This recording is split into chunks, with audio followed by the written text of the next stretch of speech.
کل اس کی فرینڈز بتا رہی تھیں جن کا اس کے ساتھ آنا جانا تھا ڈیلی، تو وہ بتا رہی تھیں کہ راستے میں اکثر وہ اپنا کیلیگرافی کا کام میں جو اعراب لگانے والا کام ہوتا تھا، جو لائنیں لگانے والا کام ہوتا تھا، وہ وین میں کیا کرتی تھی.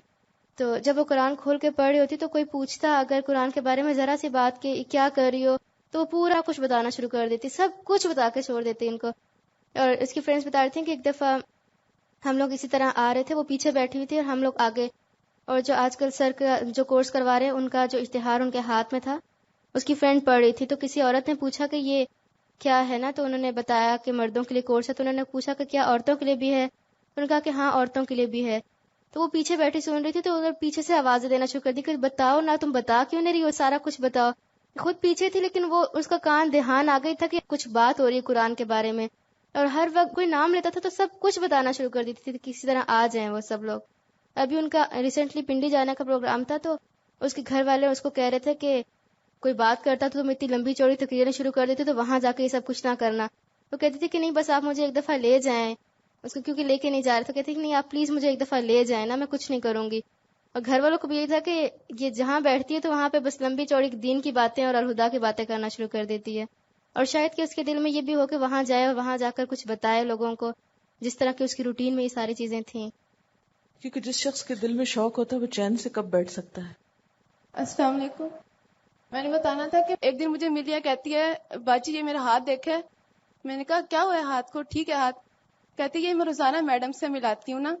پھر کہتی ہے کہ میرا دل کرتا ہے میں میڈم سے گلے ملوں اور میڈم کو کہوں امی. اس نے مجھے اس طرح کہا تو کل مجھے اس کی یہی بات اتنی یاد آ رہی تھی. میں نے اس کو کہا کہ جب میڈم سے ہاتھ ملاتی ہوں تو میڈم کو گلے بھی مل لینا. تو کہتی نہیں سب کے سامنے نہیں کہوں گی، میڈم کو علیحدہ سے میں زور سے ملوں گا، کہوں گی امی. السلام علیکم. السلام علیکم. وہ میرے ساتھ اکثر آتی جاتی تھی، تو میں اسے کہتی تھی کہ یہ اتنا لمبا سفر ہے، میں نہیں اتنی دور جا سکتی، میں چھوڑ دوں گی. تو وہ مجھے کہتی رابی تم پاگل ہو گئی ہو، تم کیوں چھوڑو گی، میں تمہارے ساتھ جاتی تو ہوں، دیکھو میں تو تم سے بھی 15 منٹ آگے سے آتی ہوں. میں نے اسے کہا کہ نا کیا کریں اس سفر میں بیٹھ کے. تو وہ کہتی دیکھو میں لوگوں سے باتیں کرنا شروع کر دیتی ہوں، انہیں بتانا شروع کر دیتی ہوں، تم بھی بتایا کرو. میں نے کہا نہیں مجھ سے نہیں بتایا جاتا، تم پتہ نہیں کس طرح لوگوں کو بتاتی ہو یہ سب باتیں. تو کہتی اچھا میں تمہیں بتاؤں گی کہ تم کس طرح بتاؤ. مجھے روز اپنے ساتھ بٹھا کے کہتی اب سنتی رہنا میری باتیں، میں کس طرح لوگوں سے بات شروع کرتی ہوں اور انہیں کس طرح اسلام کے بارے میں بتاتی ہوں. تو وہ پیپر جو میں اس دن پڑھ رہی تھی تو میری برابر والی آنٹی نے پوچھا کہ بیٹا یہ صرف مردوں کے لیے؟ میں نے کہا نہیں آنٹی عورتوں کا بھی ہے. تو مجھے کہتی اب بولو نا کہ بتاؤ انہیں کہ کیا پڑھنے جاتے ہیں وہاں، کیا ہوتا ہے کیا ہوتا ہے. پیچھے سے وہ مجھے بولتی رہی، میں بتاتی رہی، کہتی آئندہ سے ایسے ہی بتانا، اب نہ چپ کر کے بیٹھنا تم. مجھے کسی نے یہ بھی بتایا کہ جس دن شہادت کی باتیں ہو رہی تھی کہ شہید کو تو بس اتنی سی چوٹ لگتی ہے 3 سیکنڈ کی بات، کوئی کہہ رہا تھا کہ اس نے اس دن بھی، اور پھر مسلم ہیروز میں شاید کسی کی شہادت کی بات ہوئی تھی تو اس دن بھی اس نے دعا مانگی کہ یا اللہ مجھے تو شہادت کی موت دینا. اور وہ قرآن پڑھا کر واپس آ رہی تھی، یعنی نیکی کے راستے میں تھی، ابھی اپنے واپس گھر نہیں پہنچی تھی. کیونکہ جو شخص نیکی کے لیے نکلتا ہے جب تک واپس نہیں پہنچتا وہ فی سبیل اللہ ہی ہوتا ہے. بہرحال جانا تو ہم سب کو ہے، الی اللہ مرجعکم جمیعا. سب اس کے لیے دعا کر لیتے ہیں. سبحان اللہ وبحمدہ عدد خلقہ ورضا نفسہ وزنۃ عرشہ ومداد کلماتہ. سبحان اللہ العظیم. اللہم صل علی محمد وعلی آل محمد كما صليت على إبراهيم وعلى آل إبراهيم إنك حميد مجيد.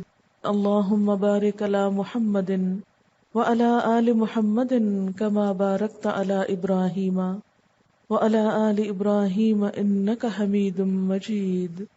اللهم اغفر لها اللهم اغفر لها اللهم اغفر لها وارحمها وعافها واعف عنها وأكرم نزلها وأكرم نزلها ووسع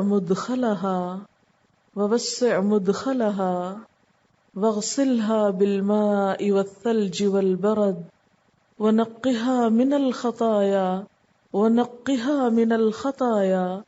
كما ينقى الثوب الأبيض من الدنس اللهم أبدلها دارا خيرا من دارها اللهم أبدلها دارا خيرا من دارها وأهلا خيرا من أهلها وزوجا خيرا من زوجها اللهم أدخلها الجنة اللهم أدخلها الجنة اللهم أدخلها الجنة وأعذها من عذاب القبر ومن عذاب النار وأعذها من عذاب القبر ومن عذاب النار وأعذها من عذاب القبر ومن عذاب النار الہی آمین۔ یاد رکھیے جو شخص فوت ہو جاتا ہے اسے سب سے زیادہ دعا کا انتظار ہوتا ہے جو اس کے پیچھے والوں کی طرف سے اس کو پہنچتی ہے، اور اسے دنیا میں پیچھے رہنے والی کسی چیز سے وہ دلچسپی نہیں ہوتی جتنی اسے اس بات سے ہوتی ہے کہ کوئی میرے لیے دعا بھیجے۔ یعنی اسے اب نہ مال سے غرض ہے، نہ کسی اور چیز سے کوئی تعلق ہے، نہ کسی اور چیز میں کچھ انٹرسٹ ہے۔ اگر کسی چیز کا شوق ہے تو یہ کہ اس کے لیے دعا کی جائے۔ یہ جو میت کی مسنون دعا ہے اس کا ترجمہ بتا دیتی ہوں تاکہ اگر آپ پڑھیں تو ذرا شعور کے ساتھ پڑھا کریں۔ اے اللہ اس میت کو بخش دے، اس پر رحمت کر، اس سے درگزر کر کے اسے معاف کر دے، اس کی اچھی مہمانی فرما، اس کی رہائش گاہ کو کشادہ فرما دے، اسے پانی، برف اور اولوں سے دھو دے، اس کی کوتاہیوں کو اس طرح صاف کر دے جیسے سفید کپڑا میل سے صاف کیا جاتا ہے، اسے اس کے پہلے گھر سے یعنی دنیا کے گھر سے بہتر گھر دے، اس کے عزیزوں سے بہتر عزیز دے، اس کے ساتھی سے بہتر ساتھی عنایت فرما دے، اور عذاب قبر سے اور آگ کے عذاب سے محفوظ کر کے جنت میں داخل فرما دے۔ اتنی جامع دعا ہے جو ایک میت کو بہترین فائدہ دے سکتی ہے۔ ہمارے ہاں عام طور پر رواج ہے جب کوئی فوت ہو جاتا ہے تو ہم سورۃ فاتحہ پڑھنے لگتے ہیں۔ سورۃ فاتحہ میں کیا ہے؟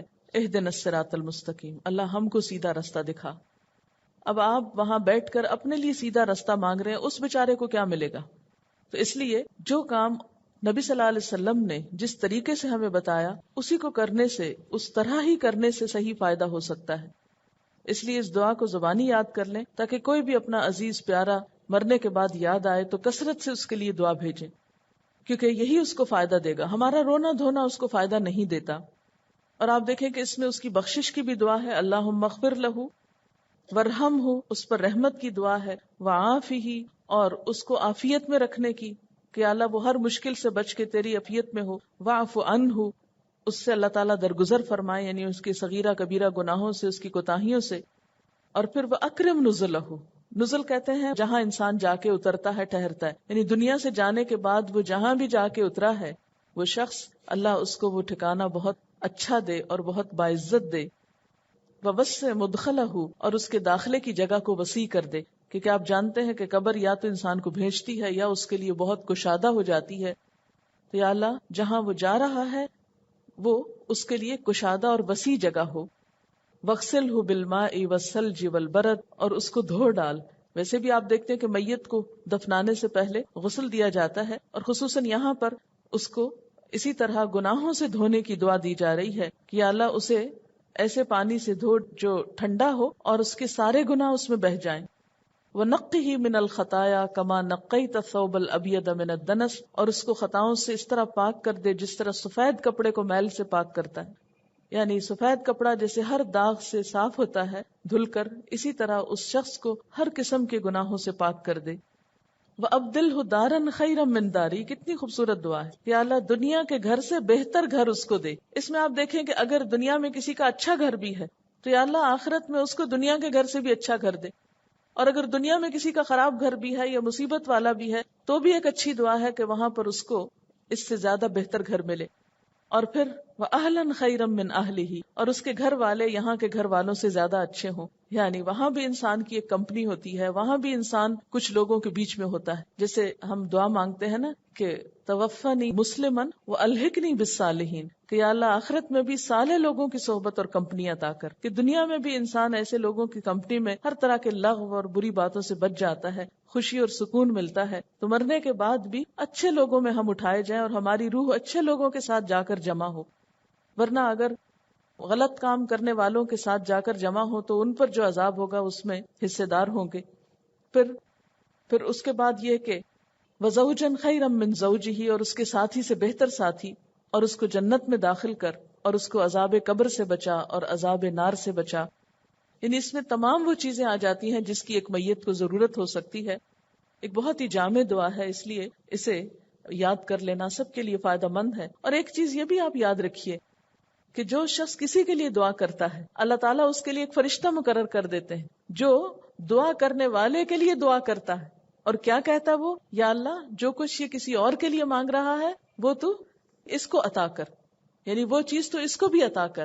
اب آپ دیکھیں، ہم تو گناہگار انسان ہیں، کسی کے لیے دعا مانگیں، لیکن ہمارے اس عمل سے ہمیں کیا فائدہ ہوگا کہ ایک فرشتہ جو ہے وہ ہمارے لیے دعا مانگے گا. تو جو شخص کسی کی بھلائی اور خیر خواہی چاہتا ہے اللہ تعالیٰ اس کے لیے خیر خواہی اور بھلائی کرتا ہے.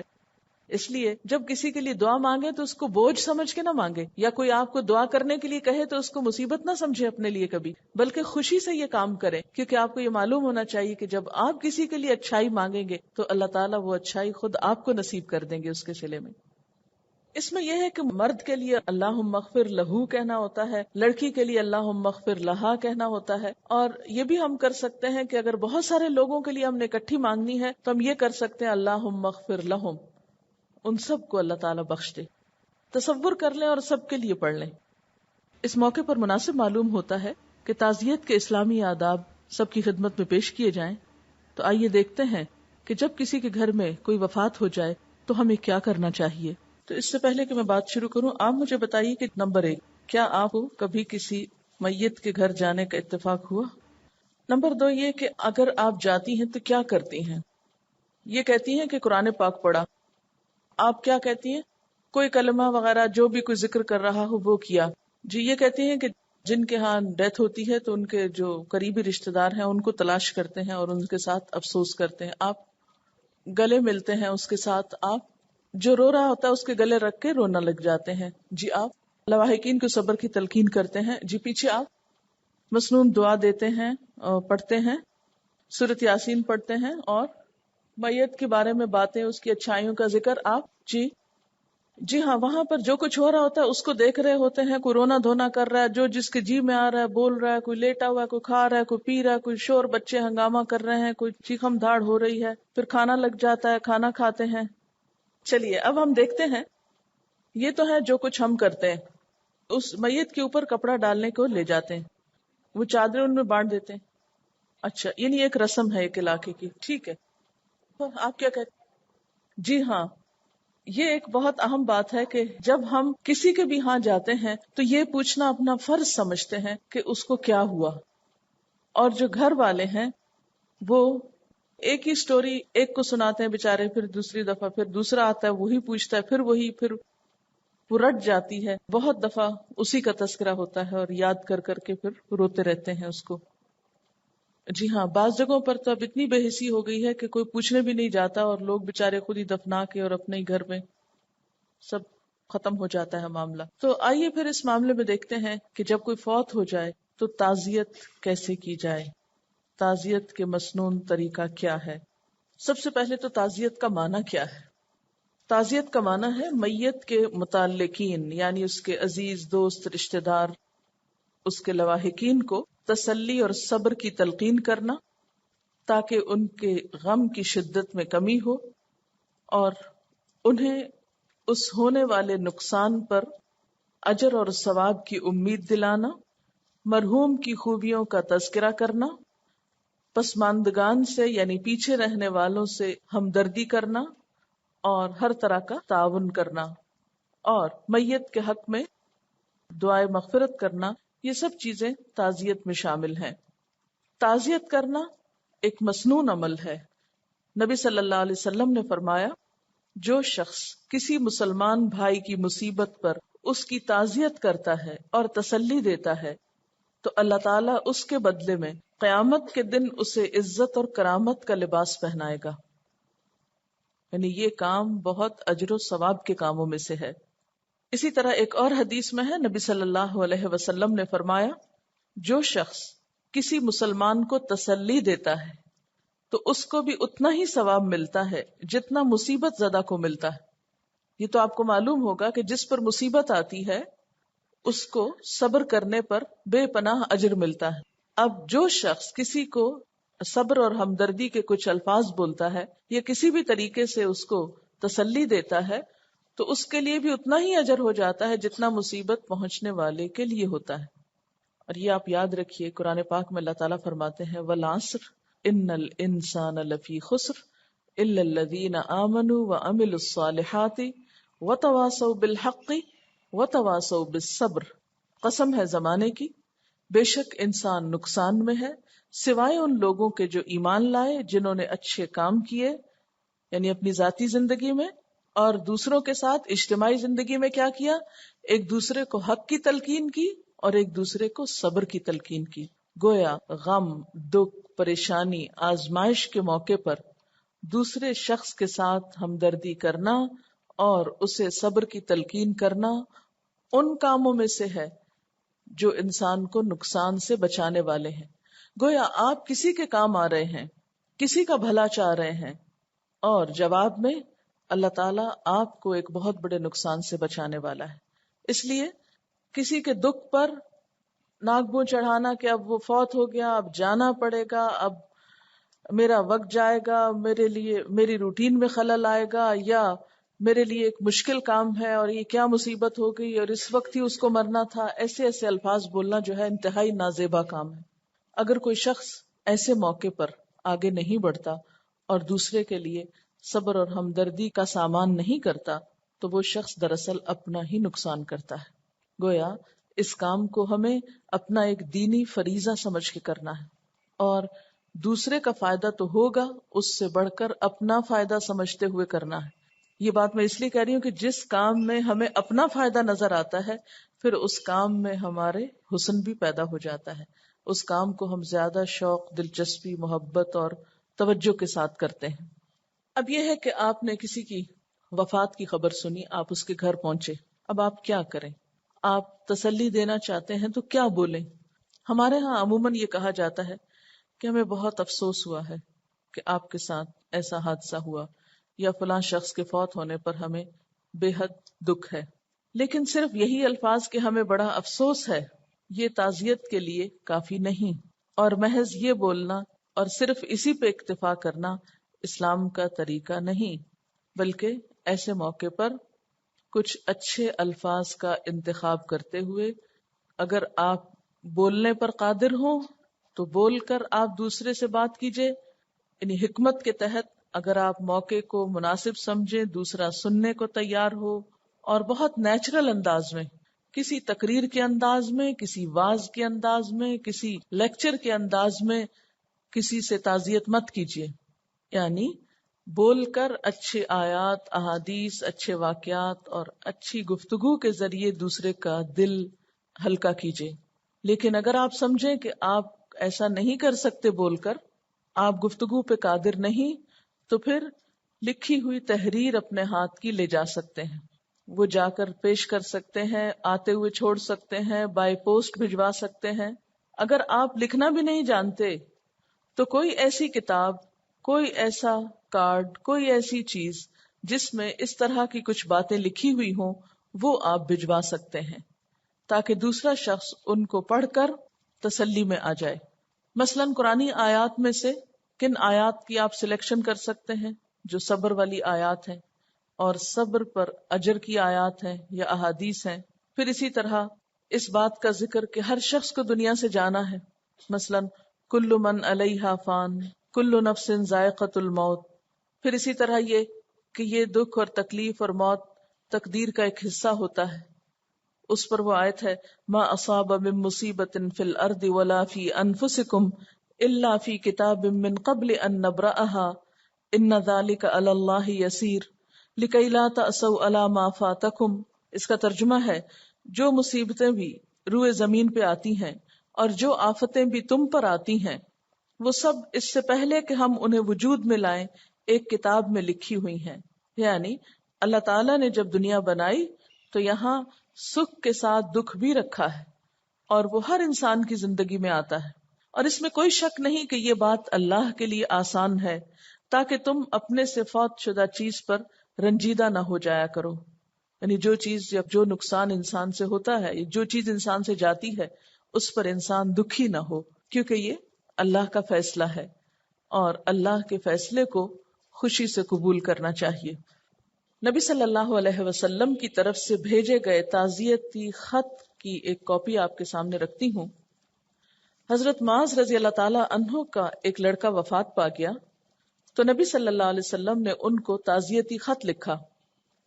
آپ کو معلوم ہے کہ حضرت معاذ رضی اللہ تعالی عنہ یمن کے گورنر بنا کر بھیجے گئے تھے آپ کے ہی ہاتھوں۔ تو ظاہر ہے کہ وہ ایک فاصلے پر تھے، آپ تعزیت کے لیے خود نہیں جا سکتے تھے، تو آپ نے ایک خط بھیجا۔ خط کس طرح لکھا گیا؟ بسم اللہ الرحمن الرحیم، یہ خط اللہ کے رسول محمد صلی اللہ علیہ وسلم کی طرف سے معاذ بن جبل کے نام ہے۔ ہمارے ہاں خط کیسے لکھتے ہیں؟ ڈیئر فلان۔ اب یہ نہیں پتا چلتا بعض اوقات کہ کس کا خط ہے، تو ہمیشہ خط لکھتے ہوئے مسنون طریقہ کیا ہے؟ شروع میں اپنا نام لکھیے، اس کی طرف سے اس کے نام۔ مثلا آپ کہتے ہیں او میں نے غلطی سے کسی کا خط پڑھ لیا، مجھے پتا نہیں تھا کس کا تھا، کیونکہ پوری طرح نام ہی نہیں لکھا ہوتا۔ پیاری بہن السلام علیکم، اب بہن سے مراد کون سی بہن؟ کوئی بھی بہن، ہاں؟ تو اس میں آپ صلی اللہ علیہ وسلم کے ہر کام میں اتنی حکمت اور اتنی سمجھداری ہے کہ انسان حیران ہو جاتا ہے۔ یہ خط اللہ کے رسول محمد صلی اللہ علیہ وسلم کی طرف سے معاذ بن جبل کے نام ہے، تم پر سلامتی ہو، یعنی السلام علیکم۔ میں اللہ کا شکر اور اس کی حمد و تعریف کرتا ہوں جس کے سوا کوئی معبود نہیں ہے، تم بھی اللہ کا شکر اور اس کی تعریف کرو۔ اما بعد، اللہ تمہیں اجر عظیم دے اور تمہیں صبر دے اور ہمیں اور تمہیں شکر کی توفیق بخشے۔ ہماری اپنی جانیں اور مال اور بال بچے یہ سب اللہ کی خوشگوار نعمتیں ہیں، اور یہ ہمارے پاس اللہ کی رکھی ہوئی امانتیں ہیں۔ جب تک یہ تمہارے پاس رہیں، مسرت اور خوشی تمہیں ملے، اور ان کے چلے جانے کے بعد اللہ اجر عظیم سے نوازے۔ تمہارے لیے اللہ کی رحمت اور انعام اور ہدایت ہو، اگر بشرطے کے اجر آخرت کی نیت سے صبر کرو، یعنی اگر صبر کرو تو تمہارے لیے اللہ کی رحمت، انعام اور ہدایت ہو۔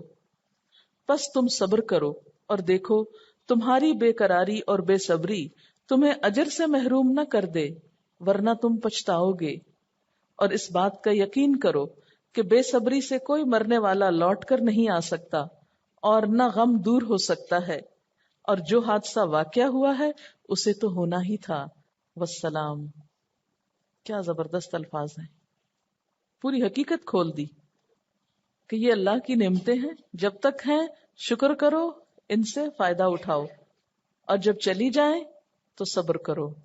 یاد رکھو بے قراری اور غم کے اظہار سے وہ سب کچھ لوٹایا نہیں جا سکتا جو ہو چکا۔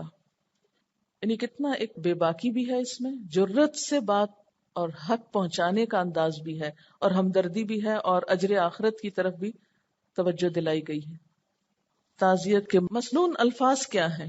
آپ صلی اللہ علیہ وسلم کیا کہا کرتے تھے؟ کچھ احادیث اس سلسلے میں ہماری رہنمائی کرتی ہیں۔ مثلا حضرت انس رضی اللہ تعالی عنہ فرماتے ہیں کہ نبی صلی اللہ علیہ وسلم نے فرمایا، جتنی سخت آزمائش اور مصیبت ہوتی ہے اتنا ہی بڑا اس کا اجر ہوتا ہے، اور اللہ جب کسی گروہ سے محبت کرتا ہے تو ان کو آزمائش میں مبتلا کر دیتا ہے۔ گویا دوسرے کو یہ احساس دلانا کہ آزمائش یہ بھی اللہ کی محبت ہی کا ایک حصہ ہے۔ بس جو لوگ اللہ کی رضا پر راضی ہیں اللہ بھی ان سے راضی ہوتا ہے، اور جو اس آزمائش میں اللہ سے ناراض ہوں اللہ بھی ان سے ناراض ہو جاتا ہے۔ ایک اور حدیث پاک میں ہے، حضرت اسامہ بن زید رضی اللہ تعالی عنہ فرماتے ہیں کہ رسول اللہ صلی اللہ علیہ وسلم کی ایک بیٹی نے پیغام بھیجا کہ ان کی بچی یا بچہ حالت نزا میں ہے، یعنی جان کنی کا عالم ہے، اس لیے آپ ہمارے ہاں تشریف لائیں۔ ظاہر ہے بیٹی ہے، باپ کو یاد کر رہی ہے، اس کا اپنا بچہ دنیا سے جا رہا ہے، کیسی سچویشن ہوگی۔ آپ صلی اللہ علیہ وسلم نے واپسی پر پیغام میں سلام بھیج کر فرمایا، ان للہ ما اخذ ولہ ما اعطى وکل شیء عنده باجل مسمى فلتصبر ولتحتسب۔ یہ بخاری کی روایت ہے. اس کا ترجمہ ہے اللہ تعالیٰ جو بھی لیتا ہے یا دیتا ہے وہ اسی کا ہے اور ہر چیز کا ایک وقت مقرر ہے، لہذا صبر کرو اور اجر کی طلبگار رہو. تو اس سے کیا پتہ چلتا ہے کہ آپ صلی اللہ علیہ وسلم خود تشریف نہیں لے گئے. ہو سکتا ہے کوئی مصروفیت ہو، کوئی ایسا کام ہو. دوسری بات یہ کہ آپ نے ایک اچھا پیغام بھیجا، اس پیغام کے شروع میں سلام بھیجا. اور تیسری بات یہ کہ آپ نے جو تعزیت کے الفاظ بولے وہ بہت اچھے اور عمدہ ہیں. ترجمہ کیا ہے؟ اللہ تعالیٰ جو بھی لیتا ہے یا دیتا ہے وہ اسی کا ہے. یعنی اگر ہمارے ہاتھ سے کوئی چیز جا رہی ہے تو ہم ناراض نہ ہوں، یہ دراصل تھی ہی اس کی جو اس نے واپس لے لی. اور ہر چیز کا ایک وقت مقرر ہے. یعنی اللہ تعالیٰ نے خود طے کر دیا ہر شخص کی زندگی کو کہ کون کتنا عرصہ دنیا میں رہ کر آئے گا. لہذا صبر کرو اور اجر کی طلبگار رہو. یعنی جو مصیبت آنی تھی وہ تو آ گئی، وہ واپس نہیں جا سکتی. اب کیا کرنا ہے؟ صبر کرنا ہے اور اس صبر کے ذریعے اجر حاصل کرنا ہے. اور اگر ایسے موقع پر انسان صبر نہیں کرتا تو نہ تو وہ چیز واپس آتی ہے اور نہ ہی کسی اجر کا انسان مستحق ہوتا ہے.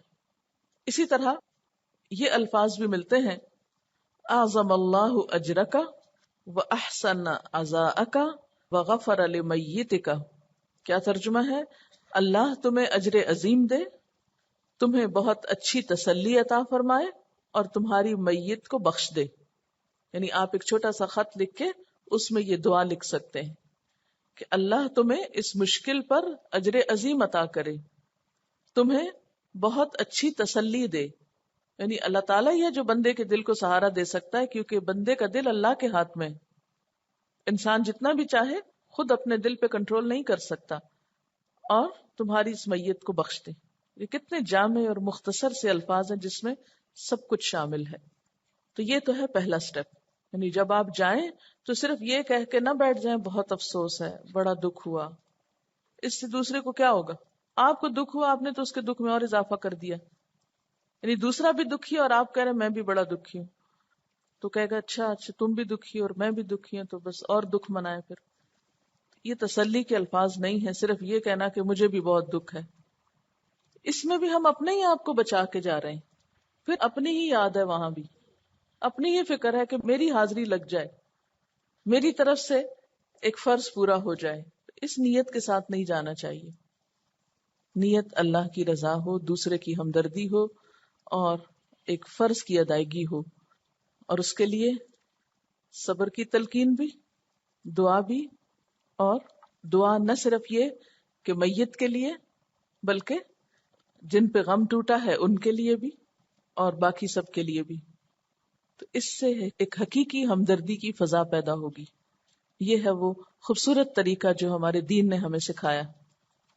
اب آپ وہاں پر یہ بات کہہ کے بیٹھ گئے، اب بیٹھ کر کیا کریں؟ حسب موقع کوئی بات کر سکتے ہیں. بالکل طویل خاموشی بھی اختیار نہ کریں اور بہت بڑھ چڑھ کر بھی نہ بولیں.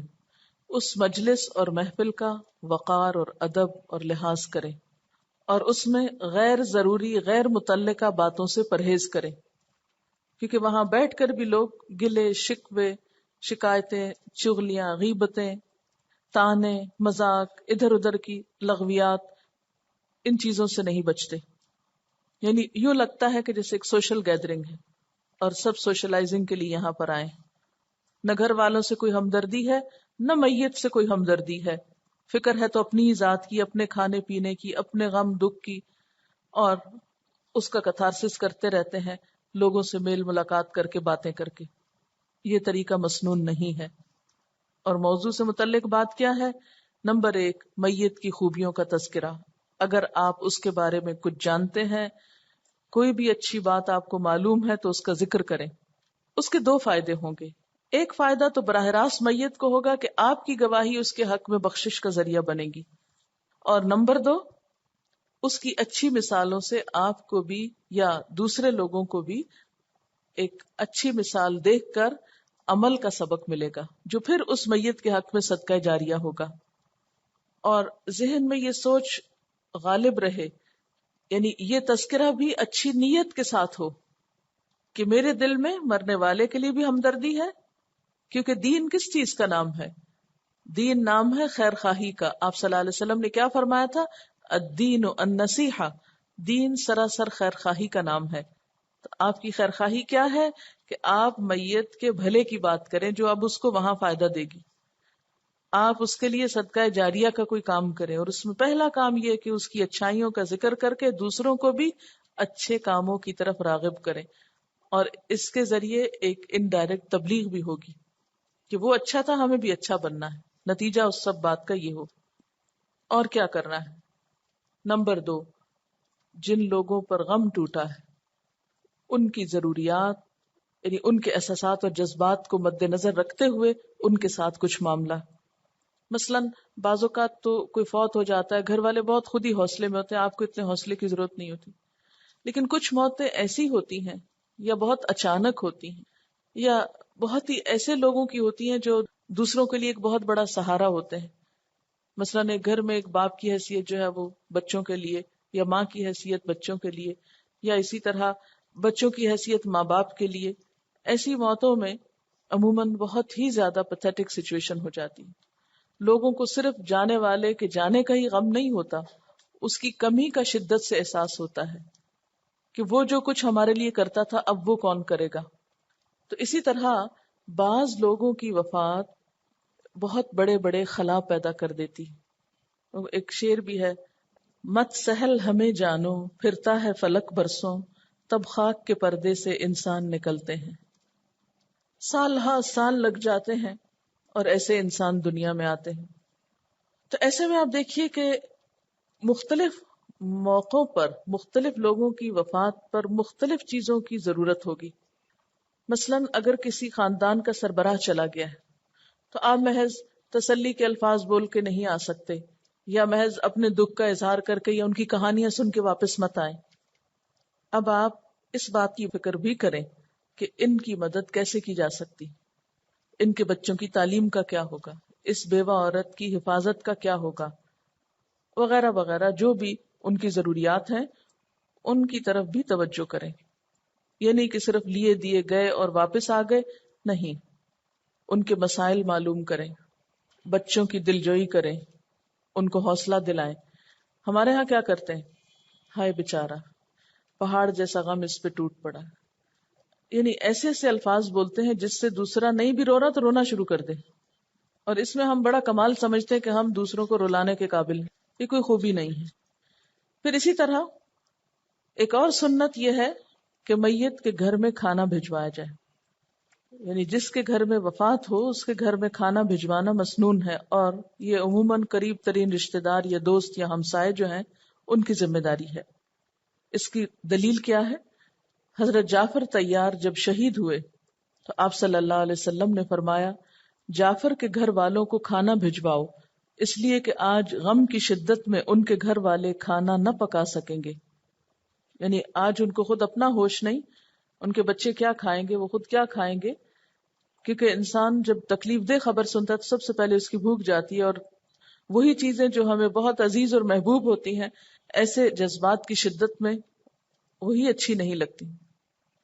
لیکن ہمارے ہاں عموماً کیا کیا جاتا ہے، کھانا بھجوانا تو دور کی بات، خود وہاں جا کر سارا دن بیٹھ رہتے ہیں اور انتظار میں رہتے ہیں کہ کھانا آئے اور ہم کھا کر جائیں. اور یہ ایک بہت بڑی رسم بن چکی ہے. اس کھانے سے منع کیا گیا ہے، یعنی ایسے کھانے کھلانے اور کھانے کی کوئی دلیل نہیں، اور یہ بدعت میں شمار ہوتا ہے. میت کے گھر کے کھانے کو صحابہ کرام نوحے میں شمار کیا کرتے تھے، اسے ناپسند کیا کرتے تھے. اب اگر آپ ان کے گھر میں کھانا بھجوا رہے ہیں تو ایک مخصوص کھانے کا بھی ذکر ہے کہ جس کے کھانے سے غم میں کمی ہوتی. اس سے کیا پتا چلتا ہے کہ فوڈ ہمارے جذبات پر بھی اثر انداز ہوتی ہے. حضرت عائشہ رضی اللہ تعالیٰ عنہا کی عادت تھی کہ جب ان کے عزیزوں میں کسی کی وفات ہوتی اور عورتیں جمع ہوتی پھر چلی جاتی، مگر گھر والے اور خاص خاص قریبی لوگ رہ جاتے تو وہ تلبینہ پکانے کا حکم دیتی. تلبینہ جو ہے آٹے اور دودھ سے بنتا ہے، حریرہ شاید اس کو بولتے ہیں، اور اس میں شہد بھی ڈالتے ہیں. پھر سرید بنا کر شوربے میں روٹی کے ٹکڑے ڈال کر پکایا جاتا اور تلبینہ اس پہ ڈالا جاتا. اور پھر حضرت عائشہ فرماتی، میں نے رسول اللہ صلی اللہ علیہ وسلم سے سنا ہے کہ تلبینہ سے بیمار کے دل کو تسکین ہوتی ہے جس سے اس کا غم کسی قدر ہلکا ہو جاتا ہے. یعنی ایسی غذا دوسرے کو کھلانا یا پلانا کہ جس سے اس کے غم میں کمی ہو. اچھا یہ غم میں کمی کیسے ہوگی؟ کیونکہ رو رو کے بعض اوقات لوگ ہلکان ہو جاتے ہیں اور لٹرلی بیمار پڑ جاتے ہیں. کہتے ہیں نا فلاں کی تو کمر ہی لگ گئی اتنا زیادہ اس پہ غم پڑا کہ کمر ٹوٹ گئی اس کی. زیادہ رونے سے اور زیادہ غم کرنے سے اور کچھ نہ کھانے سے ایک طرح کی بیماری ہو جاتی. اب اگر ایسا کھانا دیا جائے جس میں دودھ ہو، شہد ہو، تو آپ دیکھیں گے کہ وہ فوری طور پر شفا کا باعث بنے گا. اور پلس یہ کہ اگر اس میں آٹا یا سوجی یا اس سے ملتی جلتی کوئی بھی چیز ہو تو یہ چیز فائدہ دے گی. پھر یہ کہ تعزیت کتنے دن تک کرنی چاہیے؟ اگرچہ سوگ کی کوئی محدود مدت نہیں، لیکن قریب ہوتے ہوئے 3 دن کے اندر اندر اس سلسلے کو ختم کر دینا چاہیے. اگر فوری طور پر جانا ممکن نہ ہو، مثلا دور رہتے ہیں آپ، تو ایسی صورت میں آپ ٹیلی فون پہ پیغام بھیج سکتے ہیں، لکھ کر بھیج سکتے ہیں، اور جب کبھی ملاقات ہو اس وقت میت کا ذکر کر سکتے ہیں. لیکن قریب ہوتے ہوئے 3 دن تک تعزیت ہے، اس کے بعد وہ صفیں اور سب کچھ اٹھا دینا چاہیے تاکہ لوگ اپنے اپنے کام میں لگے.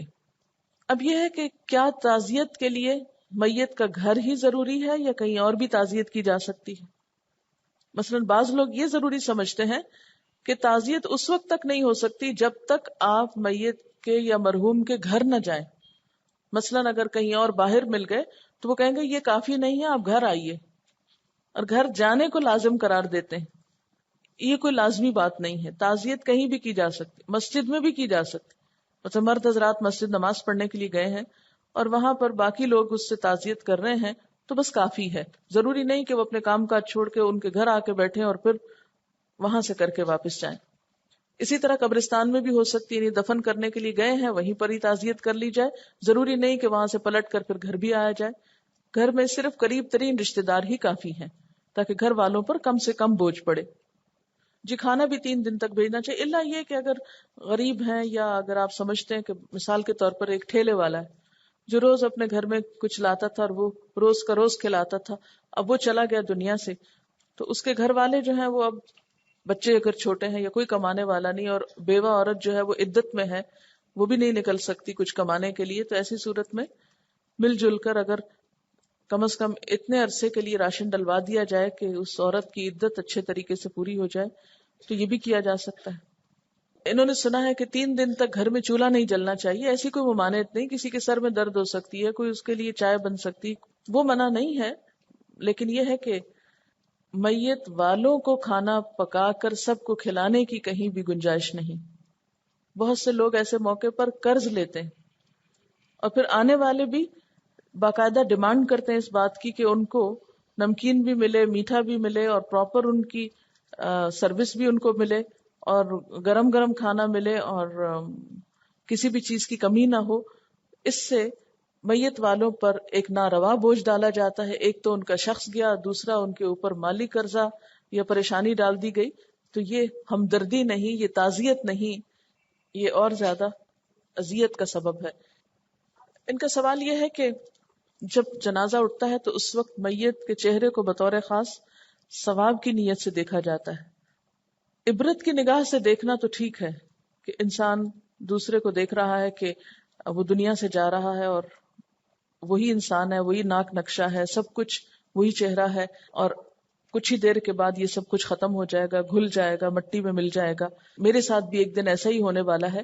تو اس عبرت کی نگاہ سے کسی کو دیکھنا تو درست ہے، لیکن اس کو اپنے اوپر فرض سمجھنا اور اس کو چھوڑنا گناہ سمجھنا یہ درست نہیں. لیکن ایک بات یہ ہے کہ عورتوں کے لیے بلا وجہ مرد کے چہرے کو جا کر غور سے دیکھنا اور گھورنا، جس طرح زندہ مرد کے چہرے کو گھورنا منع ہے، اسی طرح مردہ کے لیے بھی منع ہے. لیکن عورتوں کو جتنی دیر چاہیں کھڑے ہو کر دیکھ سکتی. یہ بات بھی درست نہیں ہے. ان کا کہنا یہ بعض اوقات میت کو رکھا جاتا ہے تاکہ دوسرے لوگ آ جائیں اور چہرہ دیکھ لیں اور پھر دفنائیں گے. بعض اوقات مورچریز میں ڈال دیتے ہیں. تو یہ سب میت کو اذیت دینے والی چیزیں ہیں اور لواحقین کو بھی اذیت دینے والی، کیونکہ جب تک وہ دفن نہیں ہو چکتا وہ تعزیت ختم ہی نہیں ہو پاتی. حالانکہ ہونا یہ چاہیے کہ لوگ آتے جائیں، تعزیت کرتے جائیں اور پھر رخصت ہوتے جائیں. بہت جھمگٹا کرنا اور ایک ہجوم کرنا اور یعنی بہت قسم کی تکلیفیں جو ہیں وہ اس کے بعد شروع ہو جاتی. سوائے قریبی عزیز ترین رشتہ داروں کے جن کو کوئی کام کرنا ہے، باقی لوگوں کو اپنے گھر چلے جانا چاہیے. ان کا کہنا یہ ہے کہ بعض جگہوں پر ایک دوسری ایکسٹریم ہے کہ بیوی کو شوہر کے مرنے پر اس کا چہرہ نہیں دیکھنے دیا جاتا، یعنی اس کے مرنے کے بعد تمہارا اس سے نکاح ٹوٹ گیا اور یہ تمہارے لیے نامحرم ہو گیا، اب تم اس کا چہرہ مت دیکھو. ایسی کوئی بات نہیں ہے. اس میں آپ دیکھیے کہ عورت اگر اس کے لیے نامحرم ہو گئی تو وہ اس کی وراثت میں سے حصہ کیوں لیتی؟ نامحرم کی وراثت تو نہیں ہوتی. نمبر 2، وہ اس کی عدت کیوں کرتی؟ اگر اس کا اس سے کوئی تعلق نہیں رہا کسی بھی قسم کا تو عدت بھی ختم. پھر آپ دیکھیے کہ اس کے بارے میں حدیث میں آتا ہے کہ آپ صلی اللہ علیہ وسلم نے حضرت عائشہ سے کہا تھا کہ اگر میں پہلے فوت ہو گیا تو تم مجھ کو غسل دینا، اگر تم فوت ہوئی تو میں تمہیں اپنے ہاتھ سے غسل دوں گا. تو بات یہ ہے کہ ایسا کہیں بھی ممانعت نہیں ہے کسی بھی حدیث سے. جب ہم سنت طریقے کو چھوڑ کر اپنی عقل سے بہت سی باتیں سوچنے لگتے ہیں تو اس طرح کی مشکلات پیدا ہوتی ہیں. ہمارے ہاں ایک مشکل یہ بھی ہے کہ جب کسی کے ہاں تعزیت کے لیے جاتے ہیں تو بہت بند سنور کر، بہت میک اپ کے ساتھ، اچھے کپڑوں کے ساتھ جاتے ہیں، اور بعض اوقات تو یوں لگتا ہے کہ جیسے یہاں پر بھی کپڑوں کا ایک مقابلہ ہو رہا ہو. اس چیز سے بھی بچنے کی ضرورت ہے. انہوں نے کہا کہ بعض اوقات یہ کہا جاتا ہے کہ میت ہلکی ہے تو وہ بہت بخشی ہوئی ہے، اور اگر بھاری ہے تو بہت گناہگار ہے. اب یہ تو پھر پہلے ہی ویٹ لوز کر لینا چاہیے اپنا. یعنی گناہ کا اپنا ایک بوجھ ضرور ہے، لیکن جسمانی بوجھ کے کم ہونے سے گناہ کا بوجھ کم نہیں ہوگا جب تک کہ آپ گناہوں کی معافی نہیں مانگیں گے. یعنی تعزیت کے وقت مسنون چیز کیا ہے وہ ہمیں پتہ ہی نہیں. اصل میں اسلام اتنا خوبصورت طریقہ زندگی ہے کہ اگر واقعی اس پر ہم حقیقی معنوں میں عمل کریں تو ہماری بہت سی مشکلات حل ہو سکتی. لیکن ہم اپنے نفس کے بندے ہیں، اپنی خواہشات کے مطابق جینا چاہتے ہیں. ان سے ذرا نکلتے ہیں تو معاشرے کی مرضی کے مطابق جینا چاہتے ہیں، اور اس میں اپنی دنیا کا بھی نقصان کرتے ہیں اور آخرت کا بھی. کوئی دن ایسا نہیں کہ میں کلاس میں آئی ہوں اور میرے ذہن میں کلثوم شاہین کا خیال نہ آیا ہو. ویسے بھی اسٹوڈنٹس پیارے ہوتے ہیں، بچوں کی طرح ہوتے ہیں، اور جب کوئی چلا جائے تو پھر وہ اور اسپیشل ہو جاتا ہے، زیادہ یاد آتا ہے. تو میں سوچ رہی تھی کہ میں کتنا شکر ادا کروں. کتنے ہی لوگ ایسے ہیں جو دنیا سے جا چکے ہیں اور ان کے پاس چانس بھی نہیں. تو میں اس وقت کی قدر کروں جو مجھے یہاں ملا ہے، بلکہ اس جگہ پر جو سیکھنے کا موقع آپ کو مل رہا ہے اور جو دوسرے سے چلا گیا، اس وقت کی قدر کرنا بہت ضروری ہے. دوسرے لوگ بھی سن کر اپنے وقت کی اور زندگی کی قدر کرنا سیکھیں اور اس تھوڑی سی زندگی میں کچھ نیک کام کریں. ربنا تقبل منا انك انت السميع العليم وتب علينا انك انت التواب الرحيم وصلى الله تعالى على خير خلقه محمد وعلى آله وأصحابه وأهل بيته أجمعين برحمتك يا أرحم الراحمين. الہی آمین.